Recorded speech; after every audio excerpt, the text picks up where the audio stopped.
She needed a husband by tomorrow. Then her billionaire boss looked at her and said, "Then I'm yours." She needed a husband by tomorrow, at least on paper, not for love, but to save everything she was about to lose. What began as a quiet, desperate confession, never meant to be heard, was overheard by the one man who should have walked away. Her billionaire boss didn't raise his voice, didn't smile. He stepped closer and said, "Then I'm yours." What followed was never supposed to happen, and no one involved was prepared for the cost of that decision. Before we continue, if you enjoy touching and inspiring stories like this one, make sure to subscribe to the channel and leave a like. Now let's get back to the story. You don't have a husband? The question cracked through the charity ballroom like a dropped glass. Lena Whitmore felt it before she fully understood it. The sudden hush, the way conversation stumbled and fell quiet. The collective turning of heads. Chandeliers glittered overhead, too bright, too unforgiving. Someone near the stage laughed nervously. Someone else pretended to sip champagne. Lena's fingers tightened around the thin gold chain at her throat. The locket was small, oval, old-fashioned. Her mother's. She touched it whenever the world felt like it was tilting. Across from her stood Margaret Hale, chairwoman of the Whitmore Family Trust, wrapped in silk and confidence, smile sharpened by years of knowing exactly where to strike. Margaret hadn't raised her voice. She never did. She didn't need to. Lena swallowed. I don't see why that matters. Margaret's eyebrow lifted, delicate and devastating. It matters because the trust agreement is very clear. Family assets remain within the family. Marriage is not a suggestion, Lena. It's protection. Protection, that word again, always spoken as if it were kindness. Behind Margaret, Lena could see them, distant cousins, donors, old family friends who remembered her parents and now looked at Lena like a poorly managed inheritance. She was 26, quietly dressed in an ivory blouse and navy skirt, hair pulled back because it helped her feel composed. Tonight, it made her feel invisible, or worse, exposed. "So," Margaret continued, voice smooth as glass, "unless you can present a husband by tomorrow morning, the board will proceed with transferring the remaining Whitmore estate to alternative trustees." Tomorrow. The word landed heavy in Lena's chest. She felt the heat rise in her face. Not anger, not yet. Something closer to humiliation. Something sharp and lonely. "I wasn't aware this discussion would be public," Lena said, her voice softer than she wanted. Margaret leaned in just enough to look sympathetic. "Neither was I, but truth has a way of announcing itself." A murmur rippled through the room. Lena nodded once, the way her mother had taught her, never let them see you break. She turned away before anyone could offer pity. She didn't run. She walked, steady, dignified. Every step felt borrowed. The hallway outside the ballroom smelled faintly of coffee and polished wood. Staff hurried past, pretending not to notice the woman who had just lost her future in front of 100 witnesses. Lena leaned against the wall and let herself breathe. Her phone buzzed. A message from her cousin Daniel. Is it true? About the husband? She didn't answer. She slipped into the executive lounge at the end of the corridor, a quiet space reserved for donors and board members. The irony almost made her laugh. Almost. A pot of coffee sat warming on a side table, untouched.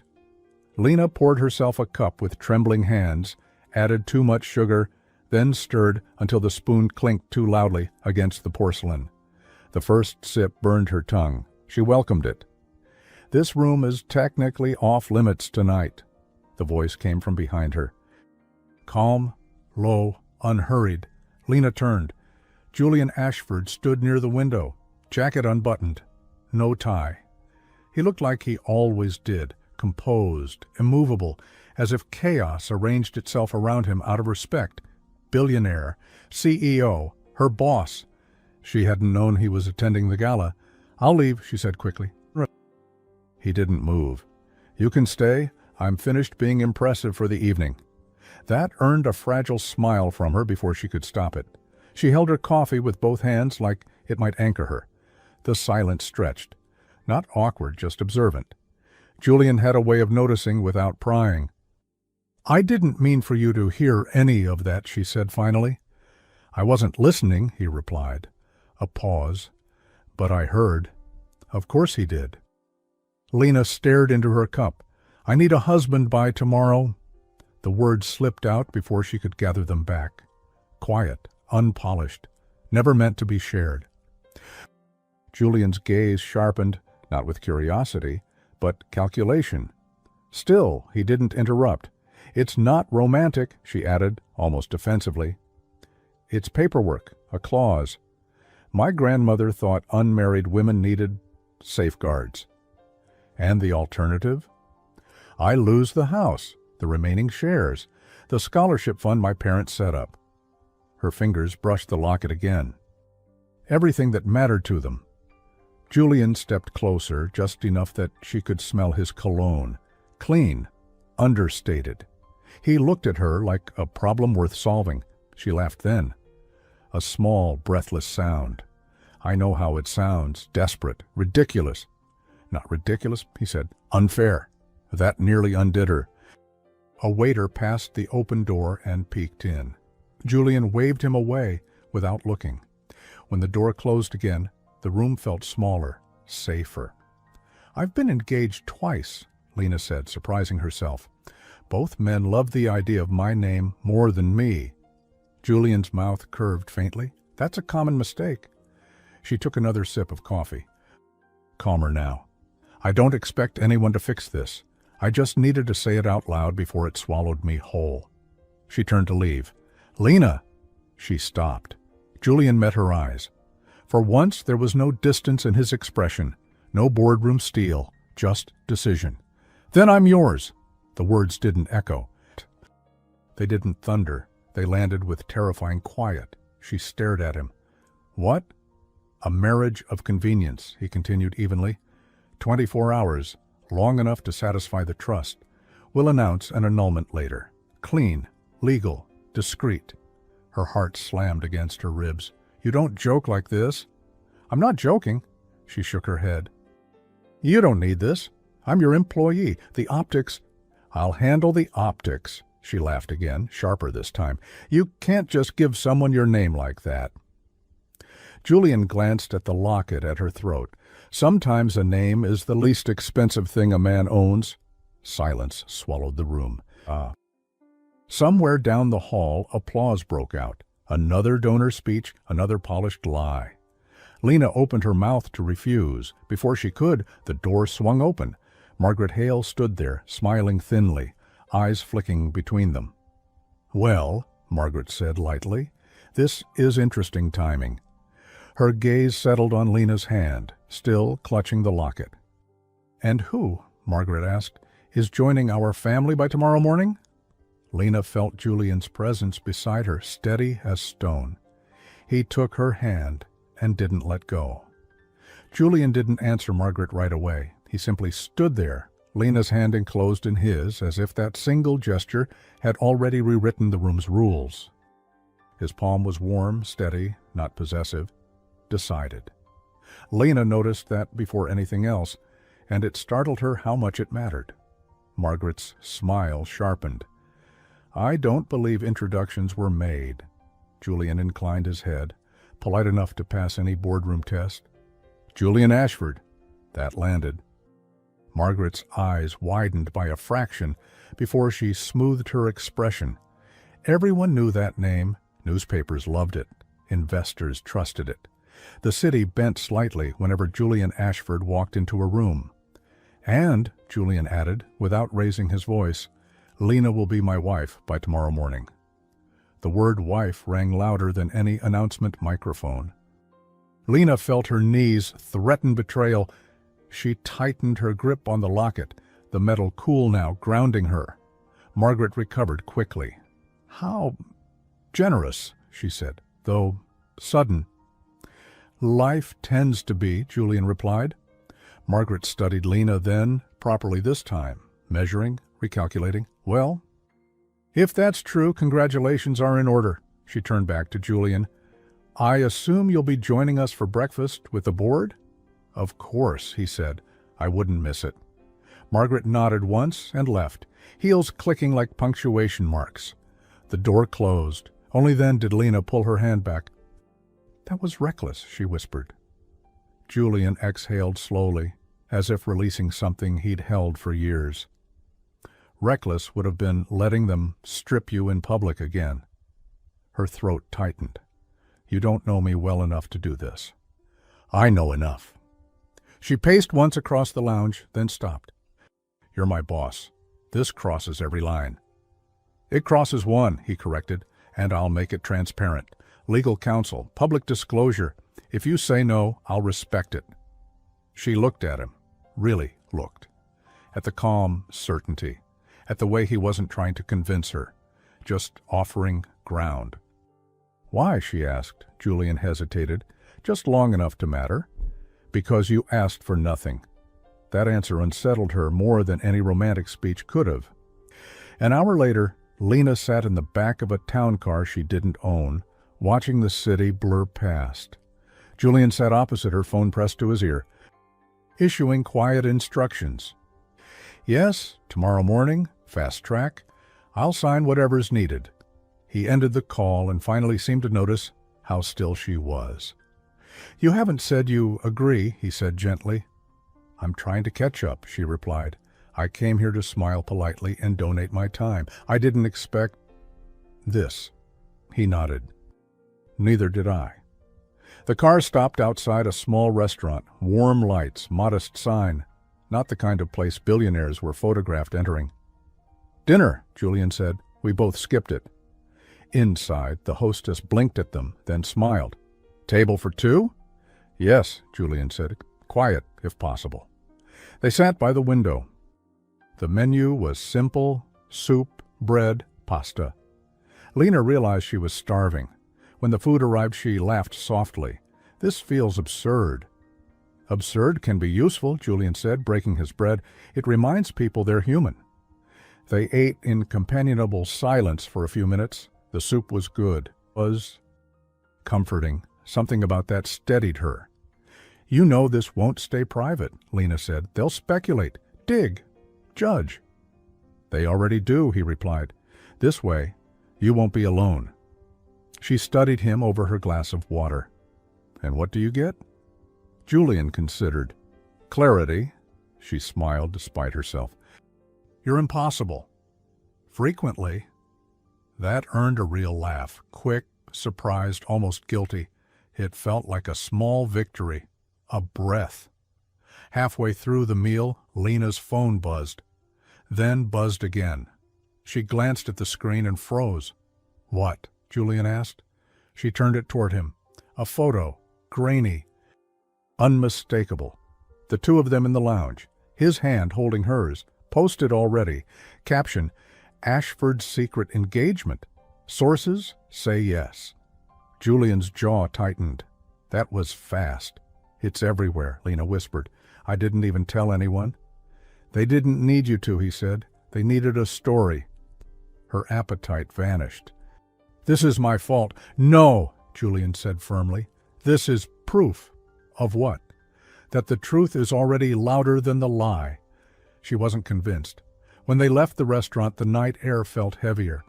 Julian opened the car door for her, then paused. If you want out, he said quietly, say it now. She touched the locket again. Thought of her parents, the house, the fund, her dignity. Tomorrow, she said. We get through tomorrow. Julian nodded. Together. As the car pulled away, Lena's phone buzzed one more time. A message from an unknown number. You don't belong with him, and everyone knows it. She looked up at Julian. The city lights reflecting in his eyes. Tomorrow was coming too fast. By morning, the story had grown teeth. Lena knew it before she even reached for her phone. The city outside her window looked the same. Buses hissing, a bakery opening on the corner. But the air felt charged, like a secret had been shouted while she slept. Her phone confirmed it. Headlines, speculation, comment sections that pretended to be curious while sharpening knives. Billionaire CEO engaged overnight, convenient bride or quiet love story? She set the phone face down and pressed her palms into the mattress. The hotel sheets were crisp, impersonal. Julian had insisted she stay somewhere neutral for the night. Safe. Quiet. There was a knock. She opened the door to find him standing there in a dark suit, coat draped over one arm, coffee in the other hand. He looked exactly like himself, controlled, prepared, unbothered by storms. "Hazelnut latte," he said. "You mentioned once you hated bitter coffee." She blinked. "I did?" 2 months ago. Elevator, 3rd floor. She took the cup, startled by the care in such a small thing. "Thank you." They walked together to the car, no reporters yet, though she knew it wouldn't last. "Breakfast is at the Ashford building," Julian said. "Board members, your aunt, legal counsel." "Witnesses," Lena murmured. "Yes," he agreed. "That too." The conference room overlooked the river, sunlight cutting across polished wood.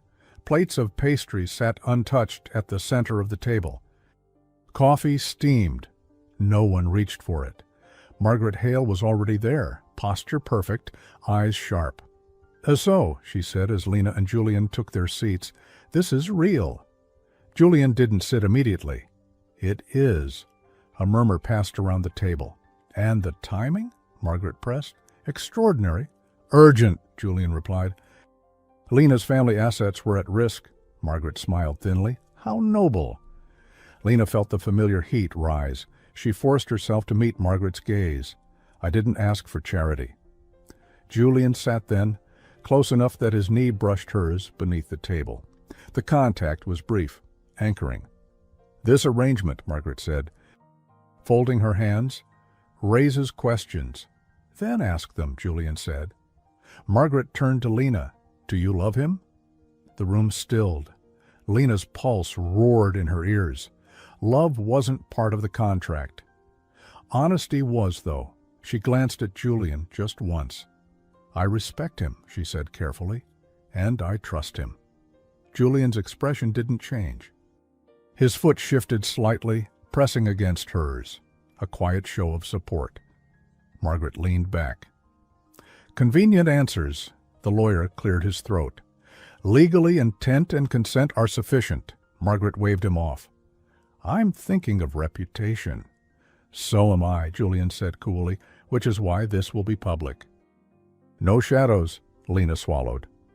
Public meant exposure, judgment, but it also meant no whispered power plays. A tray of fresh fruit was passed around. Lena took a slice of melon, more for something to do than hunger. She offered it to Julian without thinking. He accepted. That somehow felt like another small victory. Margaret watched them closely. "I'll need proof," Margaret said. "A statement, a timeline, an appearance." "Tonight," Julian said. "Dinner, my home." That earned genuine surprise. Margaret masked it quickly. "Very well," she said. "I'll see you then." As the meeting dissolved, Lena exhaled for what felt like the first time all morning. "You did well," Julian said quietly. "I feel like I lied." "You told the truth you could," he replied. "That matters." They stopped at a small cafe on the way back. Nothing fancy. A corner place with mismatched chairs and handwritten menus. Lena ordered toast and jam. Julian ordered the same. She laughed softly. "You really don't need to mirror me." "I like toast," he said. "It's honest food." She smiled at that, spreading jam carefully. "This is surreal." "It won't always be," he said. Her phone buzzed again. She stiffened. "What is it?" Julian asked. "A message," she said, "from my cousin. He says Margaret's been calling family members.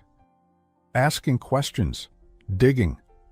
Julian's gaze darkened. "Let her dig." "Why are you so calm?" "Because I've seen worse storms," he said, "and because this one isn't about money." She looked at him. "Then what is it about?" Before he could answer, his phone lit up. He glanced at the screen, then frowned. "Something wrong?" Lena asked. He stood We need to leave. Why? Julian turned the phone toward her. A new headline. Ashford's past engagement resurfaces. Is history repeating itself? Below it, a photo Lena recognized. Julian, younger, his arm around another woman. Lena's stomach dropped. Who is she? She asked softly. Julian's jaw tightened. My ex-fiancée, he said, and she's back. Outside, a camera shutter clicked. Someone had followed them. The cafe door hadn't even closed behind them when Lena felt it, that subtle shift in the air, the sense of being watched. Julian's hand pressed lightly against the small of her back, guiding her toward the car. It wasn't dramatic. It didn't linger. It said this way, and her body listened before her mind caught up. A man across the street lowered his phone too slowly. Julian opened the car door without a word. Once inside, the silence stretched, heavy with the name neither of them had spoken again. Your ex-fiancé, Lena said at last. How long ago? 4 years, Julian replied. Before the company went public, she nodded, staring out the window. And she's resurfacing. Yes? That doesn't worry you? Julian's mouth tightened. It worries me for you. That surprised her. Why me? Because she understands leverage, he said. And right now, you look like leverage. The car stopped in front of his building. Glass, steel, order. A place that didn't admit chaos easily. Inside, an assistant handed Julian a tablet. He scanned it quickly, then dismissed her. She's given an interview, he said. Claims our engagement ended because I was incapable of emotional commitment. Lena let out a breath that was half laugh, half ache. That's pointed. It's also incomplete. They rode the elevator in silence. When the doors opened, Lena followed him into a private dining room overlooking the city.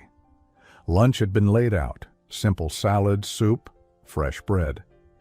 I'm not hungry, Lena said automatically. Julian poured her water anyway. Sit. She did. The chair felt too large, the view too wide. He sat across from her. I should have told you about her. Yes, Lena agreed quietly. He accepted that. I didn't think she'd use this. Use us, Lena corrected. Julian's gaze met hers. We're not something she gets to define. She picked at her salad. Appetite gone. What happened between you? He hesitated, then spoke plainly. We wanted different things. She wanted visibility, influence. I wanted quiet. Lena smiled faintly. You chose poorly then. That earned a breath of laughter from him, a release. Perhaps, he said. Her phone buzzed. She ignored it. Then again, she glanced down. A message from an unknown number. Careful, Lena. Men like him don't marry women like you. Her fingers trembled. Julian noticed. What did she say? She? Lena asked. People don't send messages like that out of kindness, he replied. She handed him the phone. Julian read it, jaw hardening. I'll handle this. No, Lena said, I won't be hidden. Something like pride flickered across his face. All right. They ate in near silence after that, the meal grounding them both. When Lena finished, she reached for the locket, then stopped herself. Julian noticed. You don't open it often. My mother's picture is inside, she said. She wore it when she married my father. She said it reminded her who she was before becoming someone's wife. Julian considered that. Then keep it close. That evening his house was filled with light, not ostentatious, warm. Books, art chosen for meaning, not price. Lena noticed small things, family photos tucked onto shelves, a worn leather chair near the window. Margaret arrived precisely on time, expression pleasant, eyes alert. So, she said, after the greetings and the wine was poured, tell me how this began. Julian answered, measured and clear. Lena filled in where she could. They spoke like partners rehearsed by necessity. Dinner was served, roasted chicken, vegetables, bread passed hand to hand. At one point, Julian reached for the salt, and their fingers brushed. The contact was brief, electric. Margaret noticed everything. Halfway through dessert, the doorbell rang.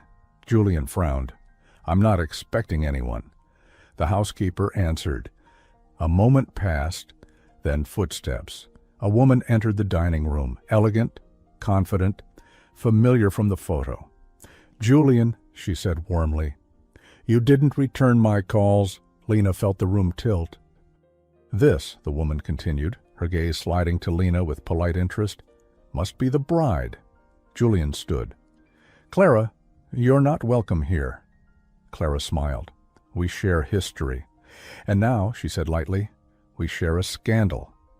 Margaret leaned forward, intrigued. Clara's eyes settled on Lena's locket. "Oh," she said softly, "how quaint." Lena's hand flew to her chest. Julian stepped between them. "This conversation is over." Clara's smile widened. "Not yet. I've come with a gift." She placed an envelope on the table. "A copy of our old engagement contract," Clara said, "in case anyone wants to compare signatures." Lena's heart pounded. Julian stared at the envelope, then at Clara, and said nothing. The silence was a verdict, waiting to be delivered. No one reached for the envelope. It sat there, between the dessert plates, like an accusation that didn't need to raise its voice. Margaret was the first to move, not toward it, away. She folded her napkin with deliberate care, as if tidiness could tame what had just entered the room. "Well," she said lightly, "this evening has become educational." Clara remained standing, perfectly at ease. She removed her coat as though she'd been invited, draping it over a chair. "I won't stay long," she said. "I just thought everyone deserved context." Julian's voice was low. "You're done?" Clara tilted her head. "You always say that before you realize you aren't." Lena hadn't spoken yet.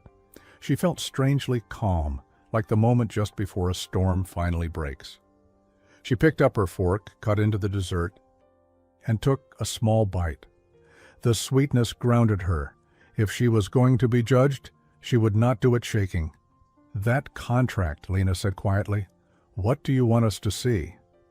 Clara looked pleased. "Proof that Julian doesn't take vows lightly or briefly." Julian turned to Lena. "You don't need to entertain this." Lena met his gaze. "I need to understand." She reached for the envelope. Julian's hand moved instinctively, hovering, then stopped. He let her choose. Inside were photocopies, signatures, dates, clean, clinical, a planned future that never happened. Lena skimmed, not as an auditor, but as a woman learning the shape of a past she'd stepped into.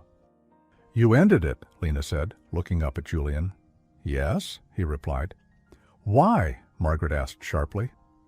Julian didn't look away from Lena. "Because I realized I was being married for the man I might become, not the one I was."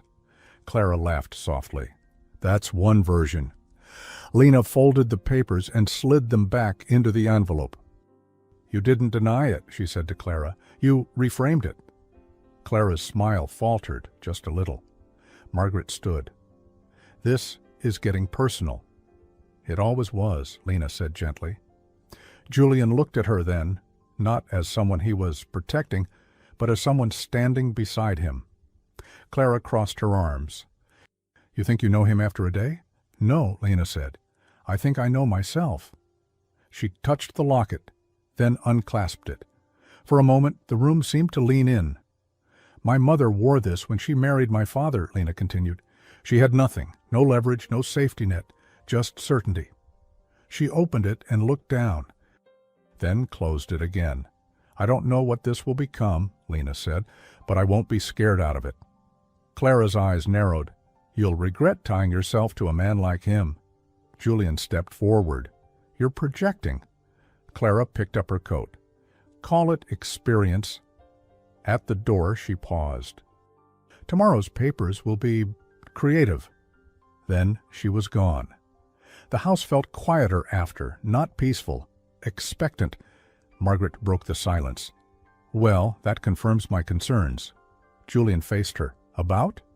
"Longevity," Margaret replied. "Public perception. Stability." Lena set the locket on the table.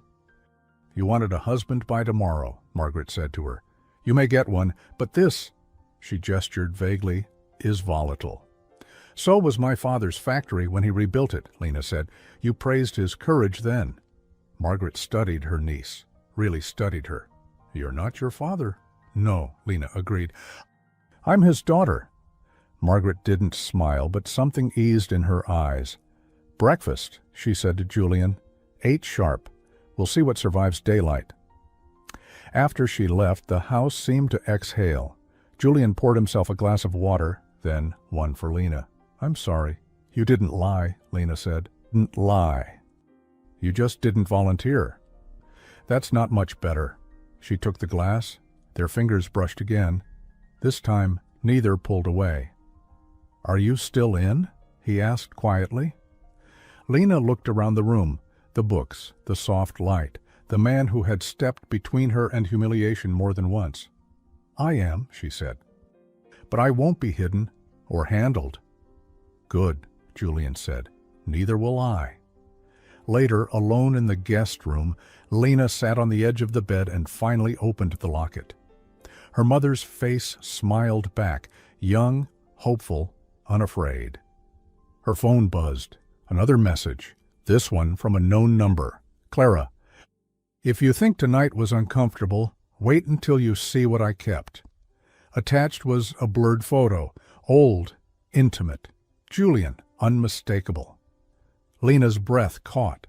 From the hallway she heard Julian's footsteps approaching her door. She closed the locket and waited to decide whether to open the door or the truth. Lena opened the door before Julian knocked. He stopped short, concern crossing his face. You're still awake. I didn't want to be alone with my thoughts, she said. It was honest enough. Julian nodded and gestured down the hall. Tea? I find it keeps panic from pretending it's wisdom. That earned a tired smile. I'll take your word for it. They moved into the kitchen, quieter than the formal rooms, lit by a single lamp under the cabinets. Julian filled the kettle, the ordinary sound of water strangely comforting. Lena sat at the small table, the one that looked like it had hosted more late nights than galas. When the tea was poured, Julian slid a plate of plain biscuits toward her. They're not impressive, but they're loyal. She picked one up. I like loyal. They sat, steam curled between them. I got a message, Lena said, setting her phone face down without showing it, from Clara. Julian's jaw tightened. Then relaxed. You don't have to tell me. I want to, she said, but not yet. He accepted that without argument. Another small victory. They sipped their tea. For a moment, the world narrowed to warmth and quiet. I've been thinking, Lena said, about what Margaret said about volatility. She confuses discomfort with danger, Julian replied. Lena nodded. I've lived carefully for a long time, stayed agreeable. I thought dignity meant not rocking the boat. And now I think dignity means staying seated when someone tries to push you overboard. Julian smiled faintly. That's very you. She laughed softly. You don't know me that well. I'm learning, he said. Quickly. Silence settled again, easier this time. Julian stood and reached into a drawer, pulling out a slim folder. I wanted you to see something before tomorrow. He placed it on the table and slid it toward her. Inside were documents, trust papers, timelines, clauses, her grandmother's handwriting in the margins. She amended the trust 3 years before she died, Julian said. Quietly. There's a provision Margaret never mentioned. Lena scanned the page, heart quickening. Marriage satisfies the clause, but so does demonstrated partnership in stewardship. Yes, Julian said, which means if the board recognizes you as acting jointly with a partner, financially, publicly, the deadline buys time. Lena looked up. Time how much? Months, he said. Enough to challenge the rest? Her chest loosened. Not freedom, but air. Why didn't Margaret tell me this? Julian's expression was careful. Because control prefers urgency. Lena closed the folder slowly. So tomorrow isn't the end.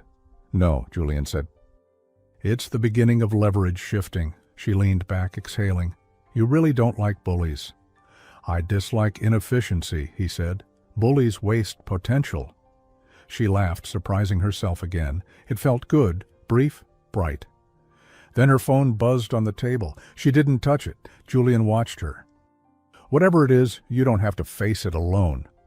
Lena reached for the locket, rolling it between her fingers. My mother used to say that secrets rot faster in the dark. She unlocked the phone and slid it across the table. Julian looked. The photo was old, grainy, unmistakable, intimate, but not explicit. A moment captured without context. His face didn't drain of color. It hardened with resolve. That was taken after we had already ended things, he said. She followed me, provoked a scene. I didn't consent to the photo. Lena searched his face for deflection. Found none. Why keep it? She asked. Because she thinks it gives her power, he said. Only if we let it. Lena nodded slowly. Tomorrow she'll leak it. Yes. And Margaret will pretend she's shocked. Likely. Lena stood locket warm in her palm. Then we don't wait. Julian raised an eyebrow. What are you thinking? We tell the truth, Lena said. Before it's shaped for us. Julian studied her, something like admiration softening his expression. That will cost you comfort. I've had enough of comfort, Lena replied. I want footing. He smiled then, real and unguarded. All right. They shook on it, informal, mutual. When their hands parted, the space between them felt charged, not rushed. Later, in her room, Lena changed into borrowed pajamas, too large, absurdly soft. She sat on the bed and opened the locket again, whispering, I'm trying, Mama. Her phone buzzed once more. This time, an email notification. Subject, statement draft. For your review from Julian.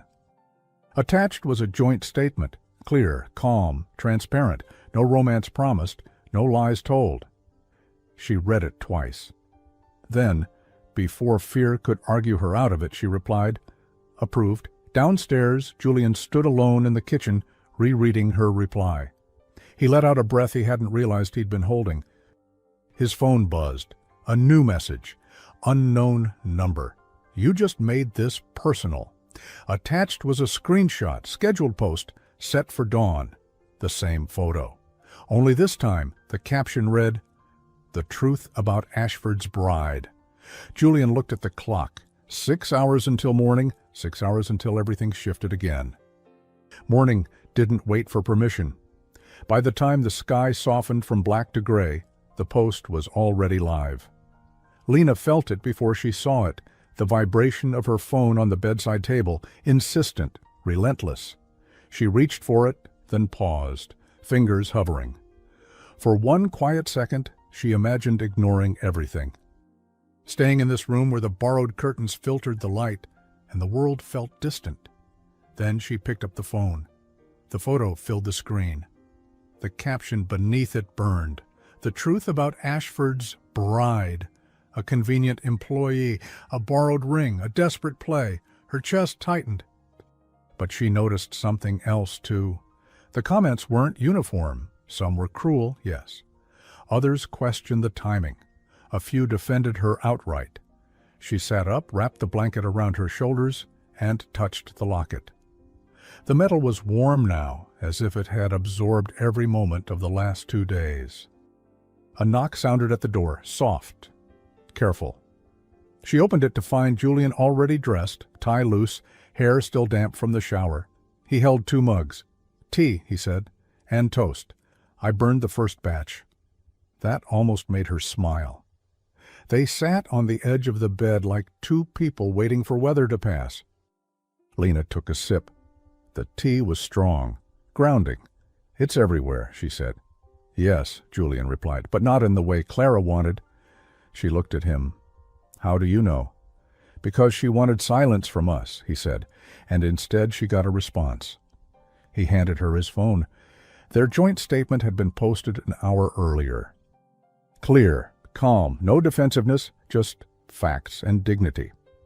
Lena read the comments beneath it. The tone had shifted. Not sympathetic exactly, but thoughtful. Curious. She underestimated people, Lena murmured. Julian nodded. She always did. They finished their toast quietly.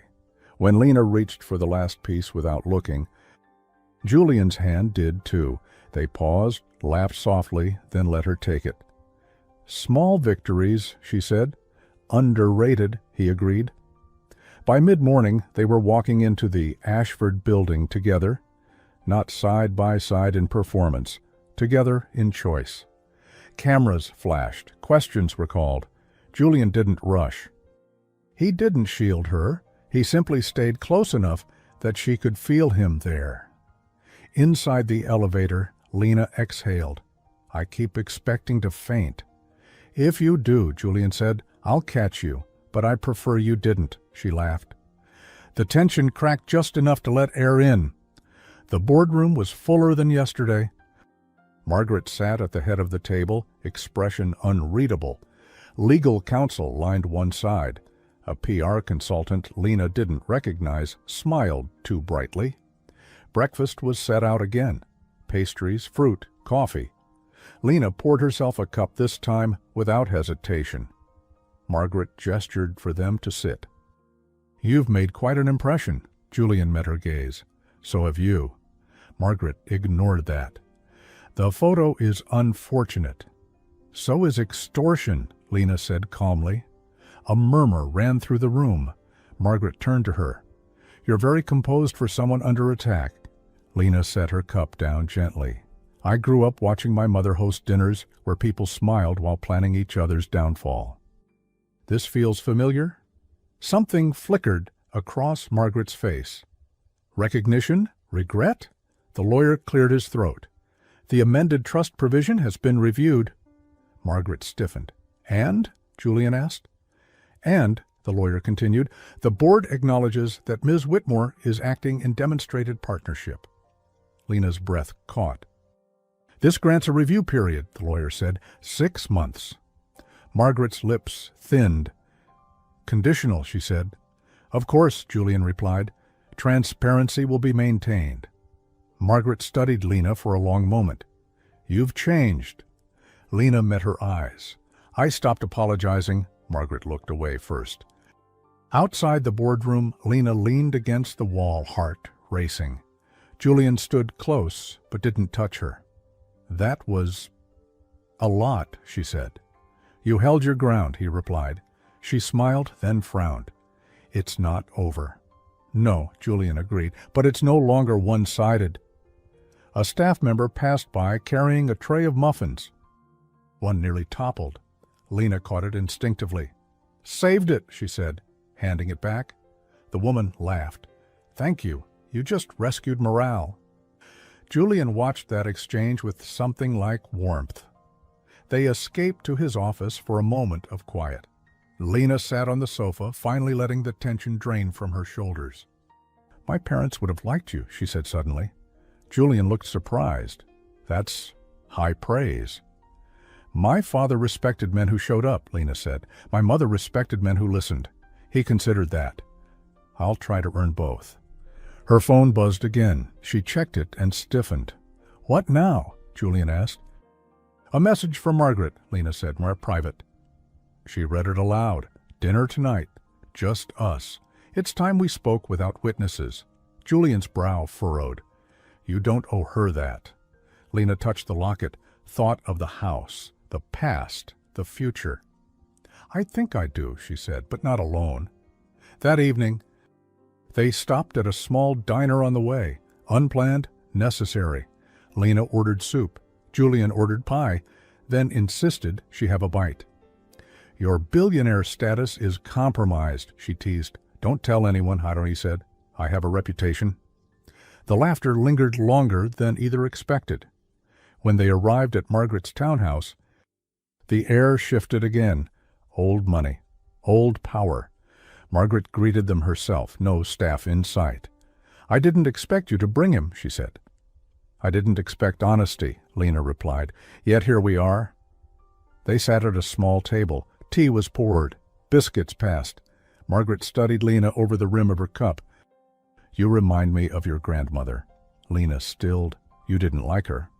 "No," Margaret said. "She frightened me." Silence stretched. "I won't fight you," Margaret continued, "but I won't protect you either. Clara has allies." Julian leaned forward. "So do we." Margaret's gaze flicked to him. "To you." Before he could answer, the doorbell rang. Margaret frowned. "I'm not expecting—" A maid appeared, pale. "There's a woman outside. She says it's urgent." Lena's stomach dropped. Margaret closed her eyes briefly. "Clara," she said. From outside, a voice carried through the door, clear, confident, unmistakable. "You might want to let me in," Clara called. "I brought proof this time." Lena felt Julian's hand find hers under the table. The door handle turned, and whatever Clara was holding, it was about to change the balance again. The door opened without ceremony. Clara stepped inside as if she belonged there, coat immaculate, confidence polished to a shine. She carried a slim leather folder under one arm, the kind that suggested order, preparation, and intent. "I appreciate punctuality," she said lightly. "It shows respect for consequences." Margaret didn't invite her to sit. Neither did Lena. Julian rose instead. "Say what you came to say," Clara smiled. "Straight to business? How predictable." She placed the folder on the table and slid it forward. It stopped closer to Lena than anyone else. Lena didn't touch it. Margaret's voice was tight. "You said you had proof." "I do," Clara replied, "of motive." Julian crossed his arms. "Then speak." Clara looked at Lena. Really looked at her. "You think this is about love, or even convenience?" She laughed softly. "It's about access." Lena felt the old sting try to surface. She pressed her thumb into the locket instead. "Access to what?" Lena asked calmly. Clara opened the folder and turned it so everyone could see. Inside were bank records, transfers, dates. "Scholarship accounts," Clara said. "Donations routed through shell foundations. Quiet ones." Margaret leaned forward despite herself. Clara continued, "Julian's company underwrote the administrative costs 2 years ago, long before this engagement." Lena's breath caught. Julian spoke immediately. "That was approved by the board. The Whitmore Scholarship Fund was underfunded. I stepped in anonymously." "You didn't tell me," Lena said, not accusing, just startled. Julian met her eyes. "It wasn't about you. It was about the students." Clara seized on the moment. "Or about positioning yourself as indispensable." Lena picked up the folder at last. She scanned the pages carefully, slowly. No panic, no rush. "You're saying he helped without credit," Lena said, "and you think that's corruption?" "I think it's manipulation," Clara replied. A slow build. Margaret cleared her throat. "This is concerning." Lena closed the folder and slid it back. "What's concerning," she said, "is that you think kindness needs a villain." Clara's smile tightened. Julian didn't interrupt. He watched Lena, something like awe flickering across his face. "My parents taught me to read balance sheets," Lena continued, "but also people. You're afraid of being irrelevant. Clara, and you," she turned to Margaret gently, "are afraid of losing control." The room stilled. Margaret's eyes sharpened. "Careful." "I am," Lena said, "for the first time." She stood. The movement was unhurried. "Julian didn't marry me to get access to anything. He already had it. Power doesn't marry sideways." Clara laughed once. "You're very confident for someone who hasn't seen everything." She reached into her bag and pulled out a second item, a printed email. She placed it in front of Margaret. "From one of your board members," Clara said. "Dated this morning. They're reconsidering their support." Margaret read it, face draining of color. Julian leaned forward. "That board member has financial ties to Clara's foundation," Clara shrugged. "Networking." Lena watched Margaret carefully, saw the calculation happening in real time. "This ends now," Margaret said finally. "All of it." Clara blinked. "Excuse me." Margaret straightened. "You came here to leverage fear. Instead, You've handed me evidence of interference. Clara's composure cracked. You wouldn't dare. I would, Margaret said, and I will. A silence fell, heavy and decisive. Clara looked at Julian, then at Lena.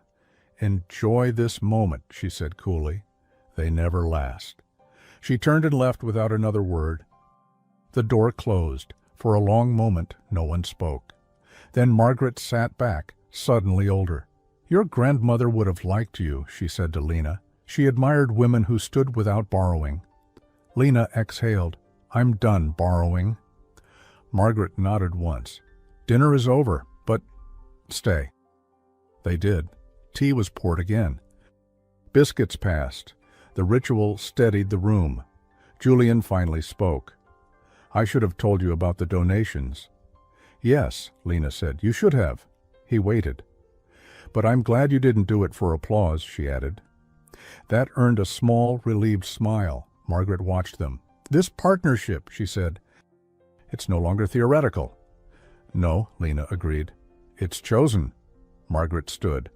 Then I'll support the review, period, publicly. Julian nodded. Thank you.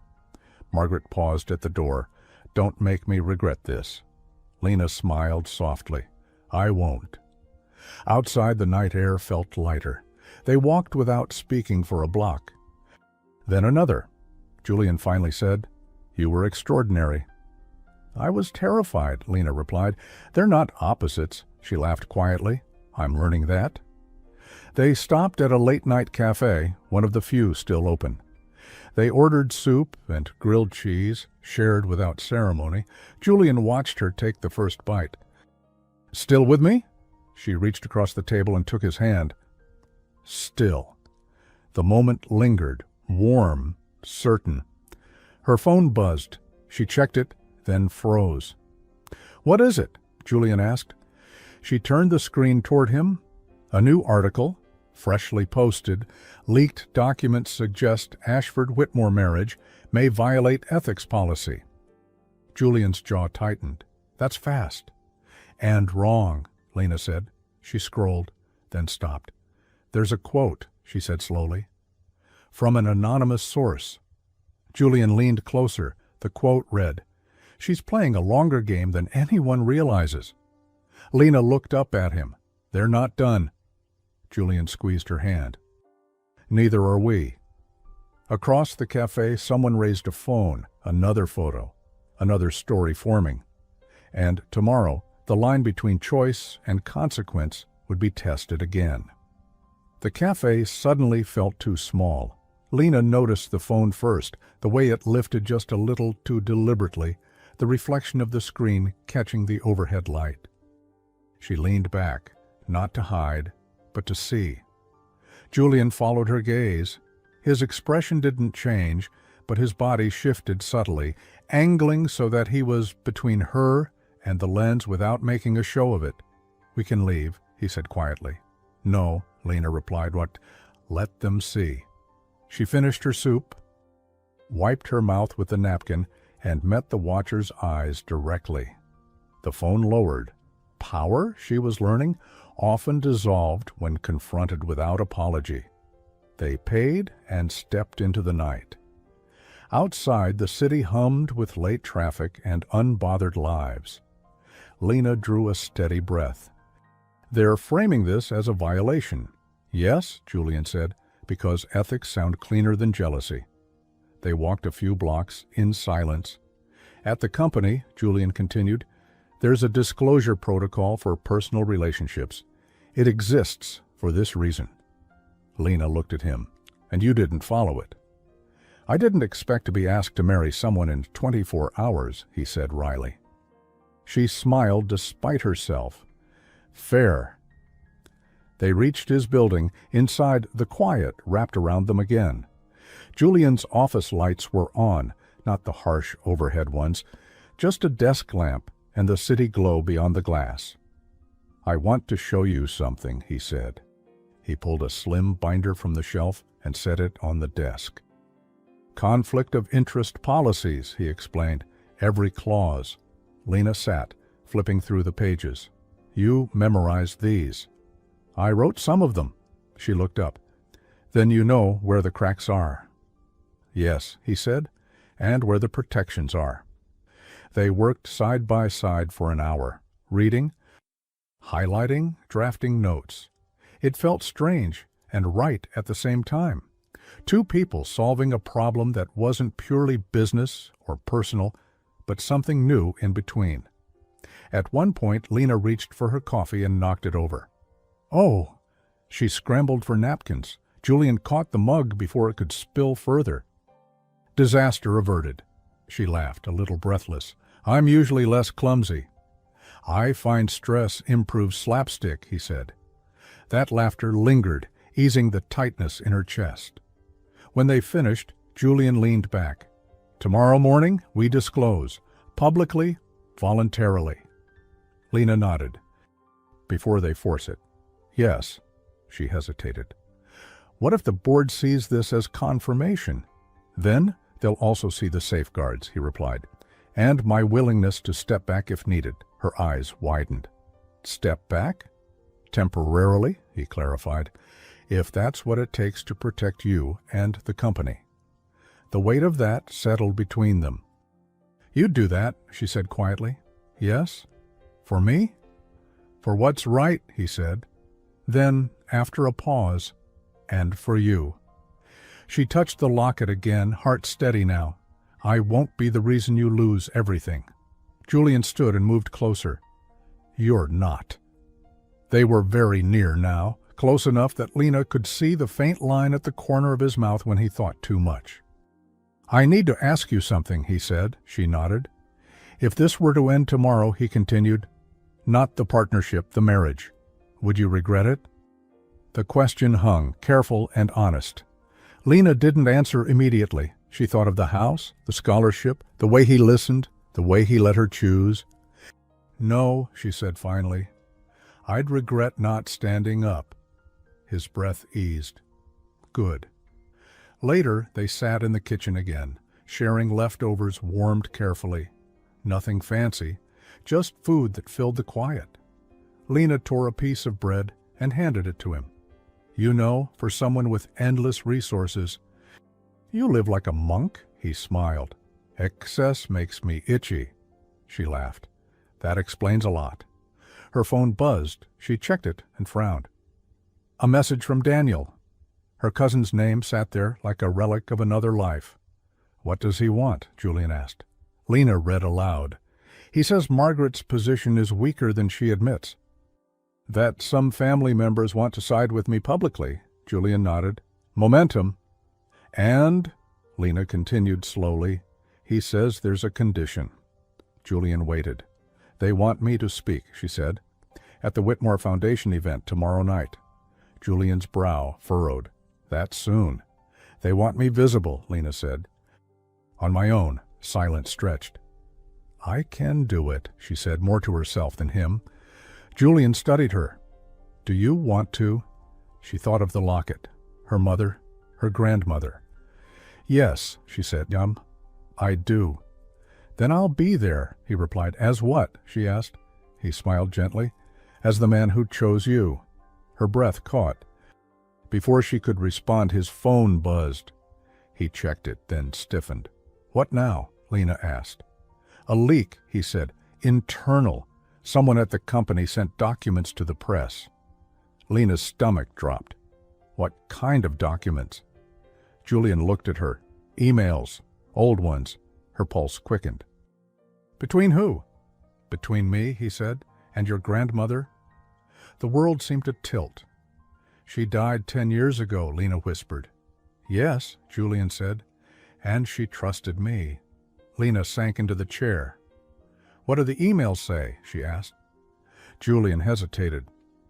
That this wasn't the first time, he said carefully. That our families discussed a future. Lena looked up at him, stunned. You knew her, she said, before me? Yes. And you never told me. No. Silence thundered. Outside, sirens wailed in the distance. Lena's voice was quiet, controlled. You need to tell me everything. Julian met her gaze. Steady, but solemn. I will, he said, But not before tomorrow changes everything. And for the first time since this began, Lena wasn't sure whether the past was about to save them or undo them completely. Julian didn't sit right away. He stood by the kitchen window, city lights reflecting faintly in the glass, as if he were bracing himself against something older than scandal. Lena watched him closely. She had learned the difference now between silence that hid and silence that prepared. "Tell me," she said. Julian turned. "I met your grandmother once, officially, twice unofficially." Lena's fingers tightened around the edge of the table. "How?" "After your parents died," he said quietly. She was looking for someone to help stabilize the scholarship fund without attracting attention. She didn't trust the board. Lena absorbed that. "So she trusted you." "Yes." "Why?" Julian hesitated, then answered simply, "Because I didn't need anything from her." Lena gave a short, almost disbelieving laugh. "You and I seem to have that in common." Julian nodded. She was sharp, direct. "She asked me one question." Lena's voice was barely above a whisper. "What was it?" "If my granddaughter ever needed protection," Julian said, "would you offer it without taking her freedom?" The room felt suddenly smaller. "And you said?" Lena asked. "I said I didn't know her yet," Julian replied, "but that I understood the difference between protection and possession." Lena stood slowly. She walked to him, stopping a careful distance away. "And the emails?" she asked. "They're strategic," Julian said. "Discussions about trust structure, contingencies, and one final message." He reached for his phone and handed it to her. Lena read. Her grandmother's words were unmistakable, warm, firm, unmistakably hers. "If she ever stands alone the way I did, make sure she knows it's a choice, not a punishment." Lena's vision blurred. "She planned for this," Lena whispered. "For me?" "Yes," Julian said, "but not like this, not us." Lena closed her eyes. "You should have told me." "I wanted to," he said. Then everything happened at once. She believed him. That was the most frightening part. They stood there for a moment, suspended between what had been arranged long ago and what neither of them had planned. Lena stepped back. "Tomorrow night I'll speak at the foundation event," Julian nodded, "and tomorrow morning we disclose the emails." She looked at him sharply. "All of them?" "Yes," he said, "including the ones that show your grandmother initiated the protection. Not me." Lena searched his face. "Is he?" "That could damage you." "I'll recover," Julian replied. "What matters is that no one thinks you were maneuvered." Her chest tightened. "You keep choosing the harder road." He smiled faintly. "So do you." They didn't sleep much. By morning the world had shifted again. Julian stood before cameras outside the Ashford building, composed, transparent, careful with every word. Lena watched from inside, coffee cooling in her hands. "This relationship was disclosed late," Julian said, "but it was never concealed for gain. Any suggestion otherwise ignores documented safeguards." A reporter shouted, "Did you plan to marry her?" Julian didn't dodge it. "No," Lena's breath caught. "I planned," he continued, "to protect her dignity if asked. The rest is something we're discovering honestly." That answer traveled fast. Inside, Lena's phone buzzed, messages from donors, former scholarship recipients. One from a woman in her 60s she didn't recognize. "Your grandmother would be proud." Lena touched the locket and whispered, "I hope so." That afternoon she sat alone in a quiet room at the foundation venue, notes spread before her. Someone had left a tray, tea, a small sandwich, an apple cut neatly in half. She smiled at the simplicity of it. Food had become their punctuation mark. A way to pause. Julian knocked lightly and entered. 5 minutes, she nodded. "Stay close?" "I'll be in the front row," he said, "where I can listen." She took a breath. "Whatever happens tonight, we don't disappear," he finished. "Agreed." She reached out and straightened his cuff without thinking. Their eyes met. The moment held. Then it was time. The room was full. Donors, family. Press kept carefully at the edges. Lena walked to the podium alone. She didn't rush. My grandmother believed that dignity survives only when it's practiced, Lena began. Not defended loudly, not hidden. Practiced. The room stilled. She spoke of the scholarship, of her parents, of choice, of the danger of confusing protection with control.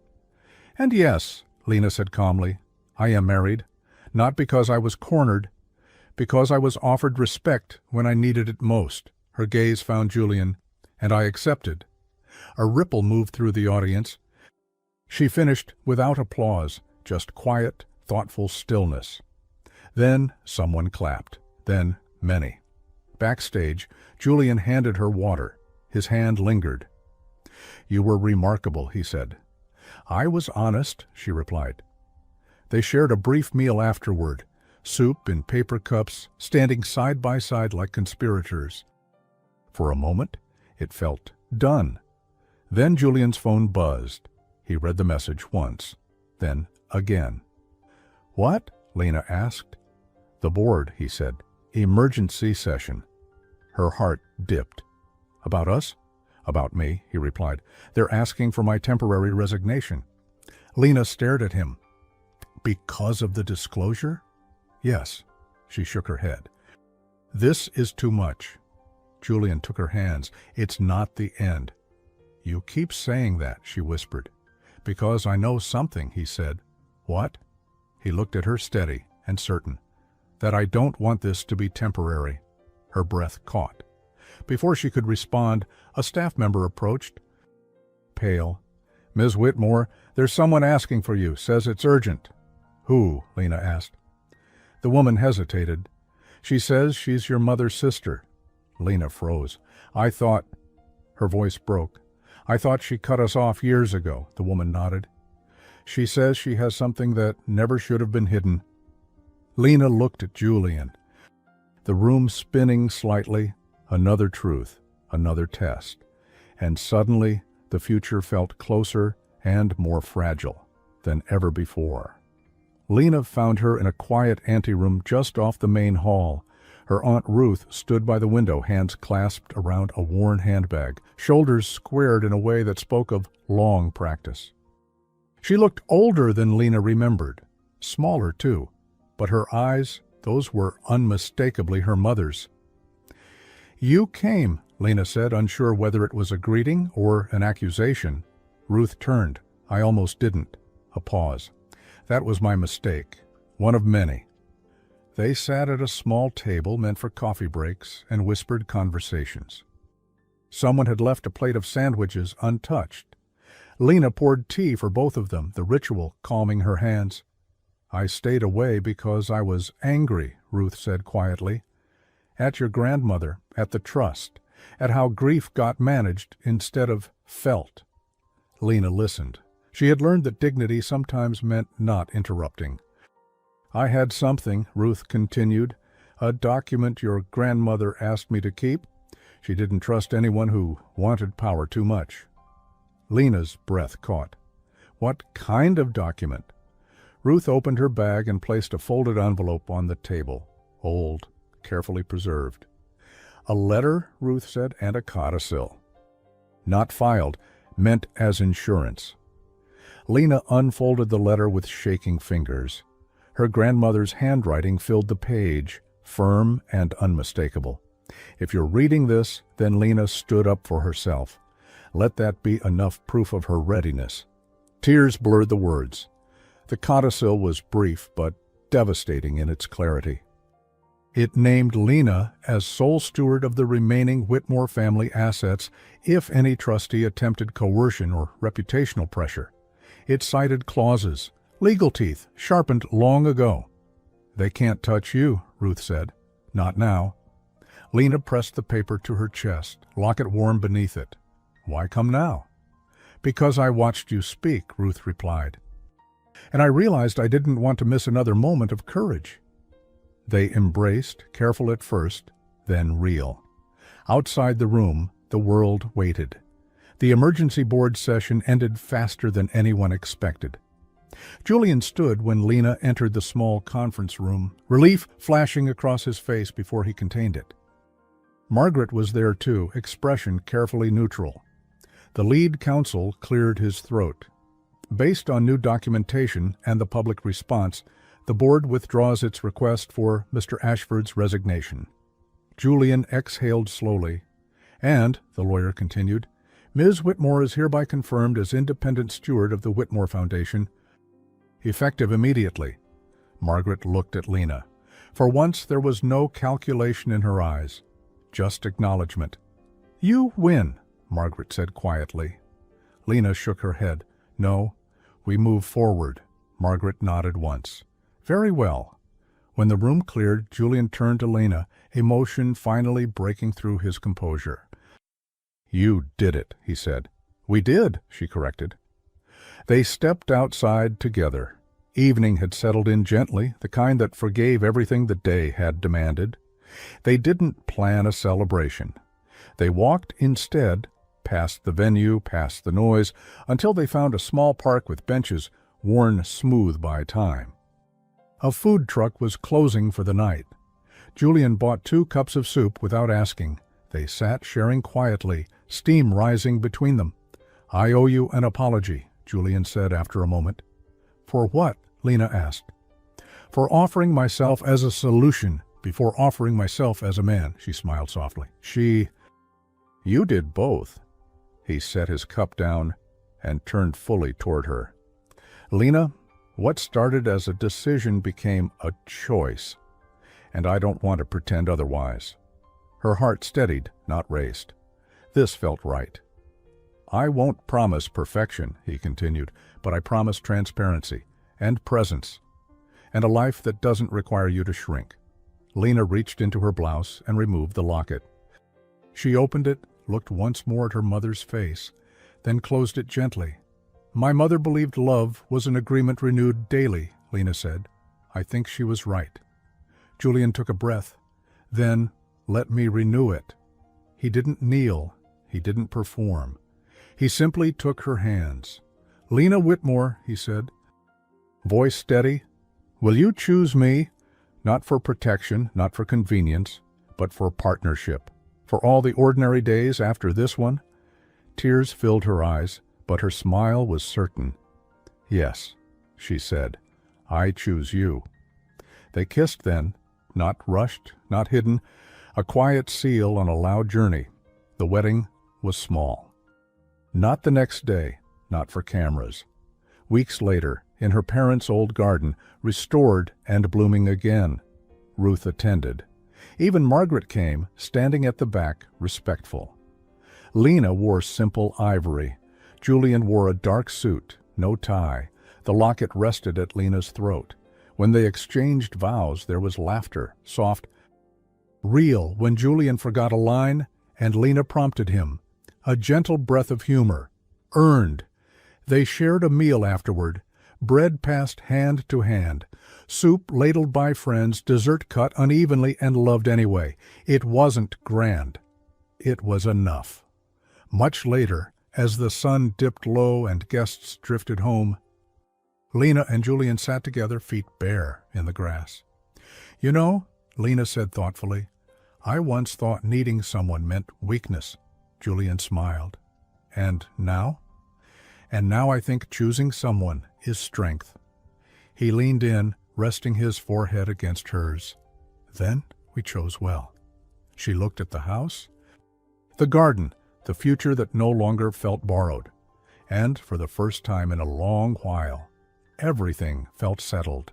The end. And now, dear listener, what would you have done if dignity demanded courage at the very moment you felt weakest? If this story moved you, please like, comment, and subscribe for more emotionally rich stories like this one. Let me know, how would you rate this story from 0 to 10? Thank you for spending this time with me. See you in the next story.